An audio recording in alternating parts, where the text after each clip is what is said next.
오늘 우리가 함께 나누실 말씀은 로마서 6장 1절에서 14절까지의 말씀입니다. 로마서 6장 1절에서 14절까지의 말씀 우리 다 같이 함께 합독하시겠습니다. 그런즉 우리가 무슨 말을 하리요? 은혜를 더하게 하려고 죄에 거하겠느냐? 그럴 수 없느니라. 죄에 대하여 죽은 우리가 어찌 그 가운데에 더 살리요? 무릇 그리스도 예수와 합하여 세례를 받은 우리는 그의 죽으심과 합하여 세례를 받은 줄을 알지 못하느냐? 그러므로 우리가 그의 죽으심과 합하여 세례를 받음으로 그와 함께 장사되었나니 이는 아버지의 영광으로 말미암아 그리스도를 죽은 자 가운데에서 살리심과 같이 우리로 또한 새 생명 가운데에서 행하게 하려 함이라. 만일 우리가 그의 죽으심과 같은 모양으로 연합한 자가 되었으면 또한 그의 부활과 같은 모양으로 연합한 자도 되리라. 우리가 알거니와 우리의 옛사람이 예수와 함께 십자가에 못 박힌 것은 죄의 몸이 죽어 다시는 우리가 죄에게 종노릇하지 아니하려 함이니 이는 죽은 자가 죄에서 벗어나 의롭다 하심을 얻음이라. 만일 우리가 그리스도와 함께 죽었으면 또한 그와 함께 살 줄을 믿노니 이는 그리스도께서 죽은 자 가운데에서 살아나셨음에 다시 죽지 아니하시고 사망이 다시 그를 주장하지 못할 줄을 알미로라. 그가 죽으심은 죄에 대하여 단번에 죽으심이요 그가 살아 계심은 하나님께 대하여 살아 계심이니 이와 같이 너희도 너희 자신을 죄에 대하여 죽은 자요 그리스도 예수 안에서 하나님께 대하여는 살아있는 자로 여길지어다. 그러므로 너희는 죄가 너희 죽을 몸을 지배하지 못하게 하여 몸의 사욕에 순종하지 말고 또한 너희 지체를 불의의 무기로 죄에게 내주지 말고 오직 너희 자신을 죽은 자 가운데서 다시 살아난 자같이 하나님께 드리며 너희 지체를 의의 무기로 하나님께 드리라. 죄가 너희를 주장하지 못하리니 이는 너희가 법 아래에 있지 아니하고 은혜 아래에 있음이라. 아멘. 할렐루야. 사도 바울은 그 로마서 5장 20절에서 이렇게 말씀을 하죠. 죄가 많은 곳에 은혜가 더욱더 넘친다라는 얘기를 합니다.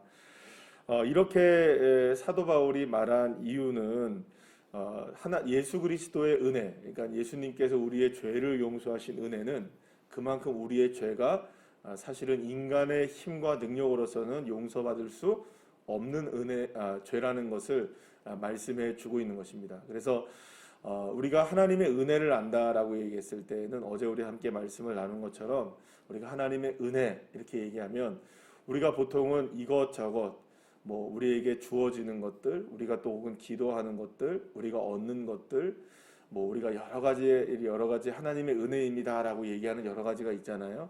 오늘 하루를 우리가 어떻게 살아서 하나님의 은혜입니다, 감사합니다 이렇게 얘기하는 수많은 은혜들의 그 모든 것들이 다 사실은 사라진다 할지라도 사실은 저와 여러분에게 딱 한 가지 모든 것들을 다 뒤집어 엎을 수 있는 은혜가 있다는 것입니다. 그게 무엇입니까? 예수 그리스도의 십자가의 은혜입니다. 그래서 사실은 그 은혜를 알면 때로는 우리의 삶 속에 여러 가지의 문제들이 있고 그래서 우리가 하나님의 은혜라고 쉽게 얘기하지 못하는 경우들이 있잖아요. 어떤 일들을 통하여서 또 어떤 사건들을 통하여서 그러니까 그런 일들을 우리가 생각해 보면 이게 정말 하나님의 은혜가 아닌 것 같은데 라는 생각이 들 때가 있어요. 나는 하나님의 은혜를 언제쯤 누릴 수 있나 라고 생각할 때가 있단 말이죠. 자, 그런데 사실은 그러한 시간이라 할지라도 우리는 하나님의 은혜 안에 있는 겁니다. 예수님이 나를 위해 십자가를 지셨고 나의 죄를 용서해 주셨고 그 은혜가 지금 나에게 부어지고 있다는 것입니다. 여러분들 믿으시길 바랍니다. 그래서 우리는 예수님을 믿는 우리들에게 있어서는요 하나님의 은혜가 결단코 끊어지지 않습니다. 그래서 나중에 사도 바울이 로마서 8장에 가서 하나님의 은혜가 사랑이 우리를 끊을 수 없다라고 고백하잖아요. 그 끊을 수 없는 것이 수많은 것들의 인생 가운데 살아가면서 많은 것들이 다 끊어진 것처럼 보인다 할지라도 절대로 하나님의 은혜는 끊어지지 않았다는 겁니다. 왜 그럴까요? 예수의 십자가의 은혜는 오늘도 우리에게 흐르고 있는 은혜이고 또 저와 여러분을 또한 그곳에 머물게 하지 아니하시고 부활하신 예수님과 함께 우리도 그 주님과 함께 살게 하시는 부활의 능력도 허락해 주시기 때문인 줄로 믿으시길 바랍니다. 그래서 사도 바울은 오늘 본문의 말씀을 통해서 1절에 이렇게 얘기합니다. 그런즉 우리가 무슨 말을 하리요? 은혜를 더하게 하려고 죄에 거하겠느냐 이렇게 얘기합니다. 이 말은 무슨 말이냐면 사도 바울이 죄가 많은 곳에 은혜가 많다라고 했어요. 그러니까 여러분 이거를 자칫 말장난하고 말싸움하기 좋아하는 사람들은 이렇게 생각할 수도 있는 겁니다. 그러니까 그렇다면 죄가 많은 곳에 은혜가 많으면 은혜가 많기 위해선 뭘 더 지어야 된다. 이렇게 생각하는 사람들이 그러니까 말꼬리를 잡는 거죠. 그러니까 이제 사도 바울이 이게 그 죄가 많은 곳에 은혜가 많다는 의미를 이야기한 거는 예수의 십자가의 은혜가 그만큼 우리에게 놀라운 은혜라는 걸 설명하기 위해서 이야기한 건데 말꼬리를 잡는 겁니다. 그렇다면 은혜가 많으려면 죄가 많아야 되고 그러면 죄가 많이 지을수록 은혜가 많겠네. 그럼 우리 막 죄를 지읍시다. 여러분 물론 죄를 많이 져도 주님이 은혜를 우리에게 베풀어 주십니다. 믿으시죠? 우리가 비록 연약하고 부족하고 의도적으로 고의적으로 우리가 죄를 짓는다 할지라도 주 예수의 십자가의 보혈의 은혜는 우리에게 흐르고 있는 줄로 우리는 믿습니다. 그러나 그것이 무슨 의미냐면 여러분 이런 겁니다. 그러니까 우리가 예수의 십자가의 은혜로 구원을 받게 된 이 말하자면 죄가 많은 곳에 은혜가 많다고 한 것은 우리가 원죄라는 것을 우리가 생각해 보면 아담과 하와가 죄를 지어서 우리가 타락을 했잖아요. 그죠? 그러면 완전히 밑바닥에 있어서 타락을 했던 것을 예수님의 십자가의 구원의 은혜로 말미암아 우리를 원상복귀해 놓은 것인 거죠. 예, 그 원상복귀가 된 겁니다. 자, 그러면 그 은혜가 원상복귀가 됐다고 한다면 이제는 은혜로 사는 것, 그거는 죄를 더 지어서 다시금 거기서 끌어올려 봐야 어딥니까? 더 원상복귀인 거예요. 그러니까 죄를 지음으로 은혜를 누리는 게 아니라 이제는 은혜 안에 살며 은혜를 누려야 된다는 거죠. 그러니까 지금 1절에서 말씀하고 있는 것은 너무 오해를 하고 있다는 거예요. 사람들이 은혜를 모르고 있는 거예요. 그러면 자, 여러분 그런 경우도 있어요. 우리가 때로는 신앙생활을 하다가 보면은 때로는 이런 생각을 할 때가 있을 수 있습니다. 내가 고의적으로라도 죄를 지으면 우리가 고의적으로 우리가 막 놓고 죄를 짓진 않지만 우리가 알고 짓는 죄가 있죠. 분명히 알고 짓는 죄라는 게 있습니다. 예를 들어서 이런 생각하지 말아야 되는데 하고 하는 생각들이 있어요. 그죠? 또 이런 일 하지 말아야 되는데 하면서 하는 일도 있어요. 여러분 그러면 알면서도 우리가 죄를 져요. 그러면 회개는 합니까 안 합니까? 나중에 우리가 하나님의 은혜 안에 있기 때문에 회개는 합니다. 자, 그러면 그래 우리가 죄를 지었기 때문에 회개하니까 내가 은혜를 받았어. 이것이 은혜이긴 하지만 이건 이미 우리에게 주어진 어떤 은혜입니까? 구원의 은혜인 거예요. 십자가의 은혜인 거예요. 그러니까 이거는 이미 있는 은혜인 거죠. 그러니까 더해지는 은혜가 아닌 거예요. 이거는 어차피 우리에게 주어진 은혜인 거죠. 이게 참 어려운 부분인데요. 사실은 이게 사도 바울이 굉장히 어려운 부분을 설명하고 있는 겁니다. 이게 무슨 의미냐면 이런 겁니다. 사도 바울은 지금 오늘 본문에서 설명하고 있는 건 뭐냐면 그러면 우리가 은혜 안에 산다는 건 뭐냐? 죄를 많이 지음으로 다시금 용서받아서 하나님 천부여 의지없어서 손들고 옵니다. 여러분 은혜 맞죠? 은혜 맞죠? 그러나 그 은혜에 머물러서는 안 된다는 겁니다. 그거는 이미 십자가의 은혜로 우리에게 흐르고 있기 때문에. 그러면 거기에서 더 나가는 은혜가 있어야 된다는 거죠. 그게 어떤 은혜이냐? 따라합시다. 부활의 은혜.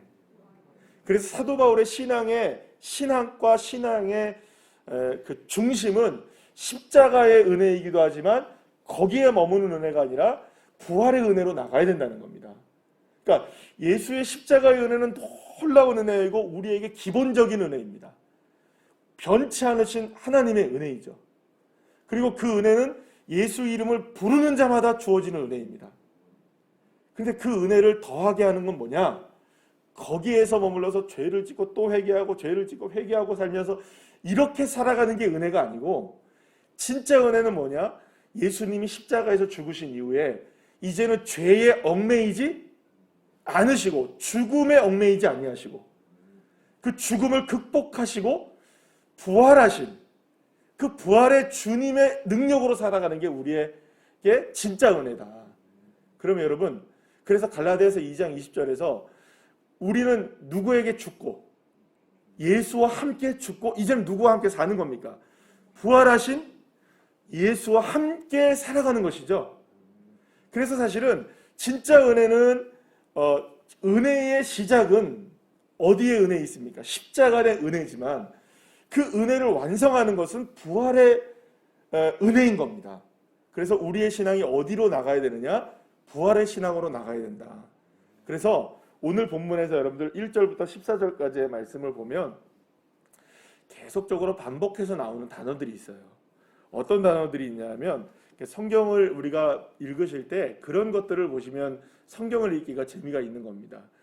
어떤 것들이 단어들이 반복이 되죠. 3절부터 보면은 합하여 합하여, 또 4절에 합하여, 계속 어떤 얘기가 나옵니까? 합하여 합하여 합하여. 그 다음에 4절에 또 함께, 또 5절에 보면 연합 연합, 또 6절에도 함께, 또 그죠? 8절에도 함께 이런 얘기들이 계속 나오죠.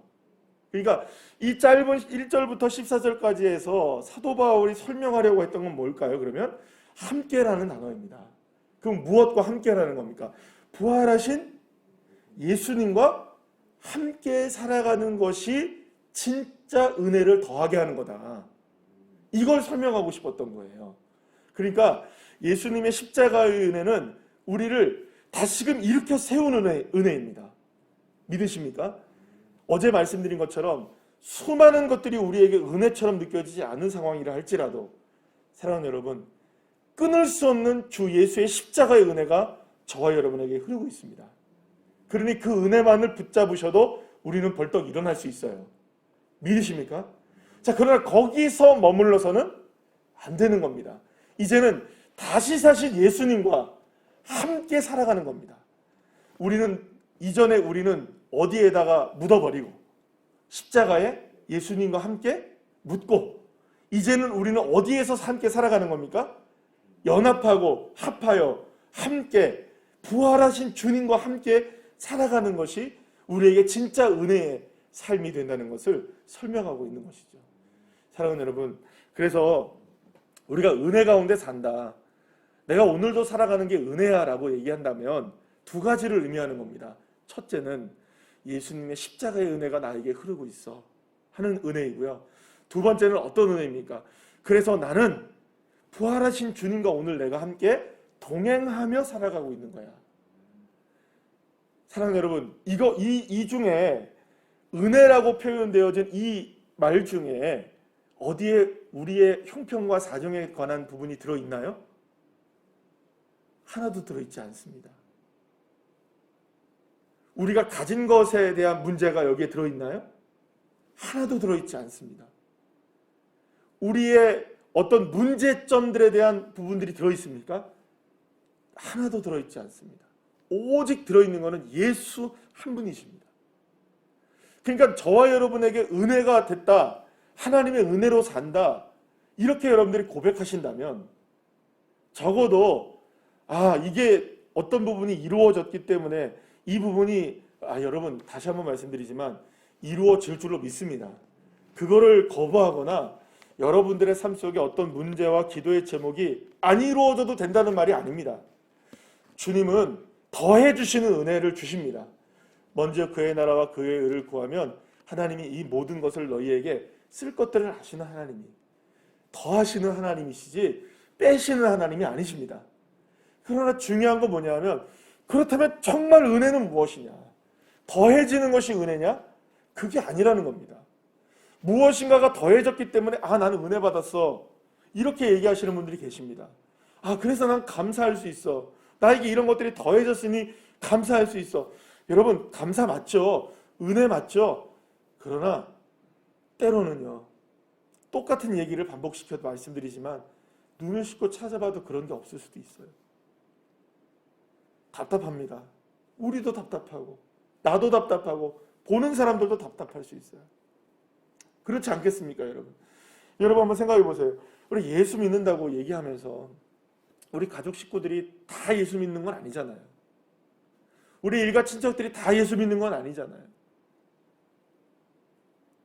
여러분, 내 주변의 이웃들이 다 예수 믿는 건 아니잖아요. 근데 내가 예수 믿는 걸 안다고요, 사람들이. 그러면 어떻게 쳐다볼 거예요, 사람들이? 어떻게 쳐다보는지 아십니까? 예수 믿어 잘 되나 보자, 예수 믿고도 괜찮은가 보자, 조금만 안 되면 다 누구 탓입니까? 너가 예수 믿어서 그래. 네가 교회 다녀서 그래. 네가 하나님 믿는다고? 그래도 하나님 믿는 거냐? 여러분 얼마나 많은 우리가 손가락질을 당합니까? 특히 우리 교회 안에서도 보면 이게 짝 믿은 가정들이 많이 계시잖아요. 또 같이 함께 믿는다고 하면서도 자녀들이 함께 믿지 않는 경우들이 있잖아요. 우리의 주변의 식구들이 그런 경우들이 있잖아요. 우리의 이웃들이 그렇잖아요. 우리의 모습들을 보고서 정말로 하나도 하나님의 은혜가 아니다. 사실은 나도 그걸 알잖아요. 그러나 그러한 상황 속에서라도 사랑하는 여러분, 믿음의 눈이 열려지시기를 간절히 축복합니다. 진짜 은혜는 그럼에도 불구하고 예수의 십자가가 나를 구원하셨고, 그럼에도 불구하고 부활하신 주님이 나와 함께 계시고 내가 그 주님과 함께 살아가는 오늘이 주어져 있기에 내가 하나님 감사합니다. 하나님 그것이 은혜입니다. 비록 세상 사람들이 받은 복을 세어보라고 했을 때 세어볼 수 있는 복 하나 없을지라도 주님 나와 함께 하시니 그것이 나에게 은혜가 되고 그것이 나에게 힘이 되어지고 능력이 되어집니다. 그 신앙으로 살아가는 자녀들에게 하나님께서 무엇을 베풀어 주실까요? 바로 말씀드린 대로 더하시는 축복을 주시는 겁니다. 왜냐하면 이건 정말로 하나님이 하셔야 될 일인 거예요. 이제는 우리의 능력으로 아등바등 해도 안 되잖아요. 그러면 이제 누가 나서실 수밖에 없는 겁니까? 주님이 하셔야죠. 주님. 그래서 여러분 천부여 의지없어서 손들고 옵니다. 이거 우리에게 참 은혜입니다. 그러면 계속해서 천부여 의지없어서 손들고 갑니다도 돼야 됩니다. 오는 것만으로서 되는 게 아니라 가는 것도 누구와 함께 가야 됩니까? 손들고 가는 겁니다. 그냥 걸어가는 겁니다. 주님 나 할 수 있는 게 없어요. 주님께 항복하고 주님께 모든 걸 맡기고 오는 것만 은혜가 아니라 주님께 함께 가는 것도 은혜인 거죠. 그렇게 우리가 될 때에 사실은 이 로마 교회가 얼마나 힘든 상황이었습니까? 너무너무나 어려운 상황이었거든요. 역사상 가장 어두운 시대를 살아갔던 그리스도인들이었거든요. 그런데 그들에게 말하는 진짜 행복, 진짜 믿음, 진짜 은혜는 무엇이냐? 당신들이 이런 고통을 이겨내고 이렇게 될 것이고 저렇게 될 것이다. 이거가 은혜가 아니라 그럼에도 불구하고 예수와 함께 하십시오. 이게 은혜였다는 겁니다. 사랑하는 여러분, 그래서 오늘도 우리의 삶에 어떠한 모습이 펼쳐질지라도 주님과 동행하시고 예수와 함께 사시고 예수와 함께 죽으시는 우리 은혜, 예수의 은혜로 우리가 오늘도 살고 죽는 그런 믿음의 자녀들 한 분 한 분들이 다 되시기를 간절히 축복합니다. 기도하시겠습니다.